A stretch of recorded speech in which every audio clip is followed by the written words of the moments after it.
Good evening. I'm Micah Ullman. And I'm Cher Calvin. President Trump and President Vladimir Putin have left Alaska after an early end to their historic summit. The high-stakes sit-down concluded without a deal to end Russia's war with Ukraine, the bloodiest conflict in Europe since World War II. With more, we're joined by political analyst Matt Klink. Matt, good to see you. Let's start with the actual outcome of today's bilateral. President Trump said it was an extremely productive meeting with great progress made, but added there's no deal until there's a deal. Yeah, Micah. I mean, Donald Trump is playing this one really close to the vest. Perhaps he doesn't want to step on his own news before he at least talks to Ukrainian President Zelensky and to NATO and others in Europe. But I think the fact that Donald Trump got Putin to sit down and have a 3-hour conversation, it's a start. Certainly there was not going to be a final deal reached today. Well, President Trump, as you mentioned, says that he will need to call NATO allies, President Zelensky, and Putin proposed a location for their next meeting, as we heard Sandra report, Moscow. Do you think that these talks are headed there next, both in substance and in geographically, or rather in geographically, and then what it is in substance?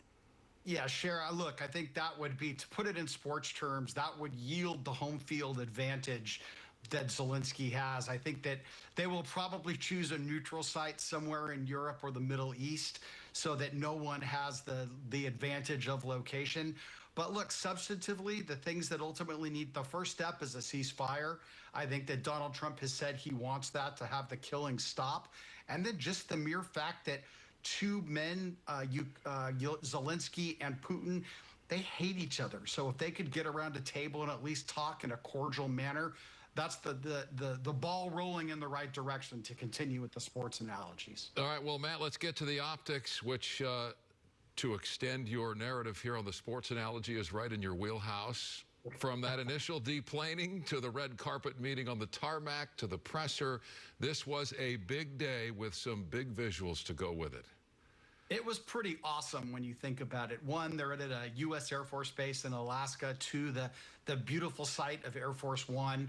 And then as they're walking out and shaking hands, you hear the B-2 stealth bomber that, you know, they both looked up. Putin doesn't have that, and he knows that Trump used maybe even that specific plane to bomb Iran. So it was a tour de force of American power. And Trump is a good head taller than Putin as well. So there are plenty of great visuals to go around. The most valuable one for Putin is that handshake from Donald Trump. It's kind of his rehab in the world community. So I think both got what they wanted out of this, at least initially today.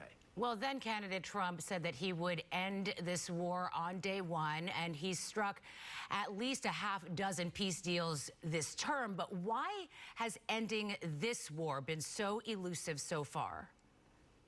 Cher, I think that what you're seeing is the classic case of Donald Trump's hyperbole coming back to bite him. He has a fantastic record, you know, I think 5 and counting, maybe even 6 and counting, of peace negotiations. This one is really, really complicated. I mean, Ukraine wants to be West. They want to join the EU. They want to be a part of NATO. And if you look at Russian history, Russia has been attacked historically.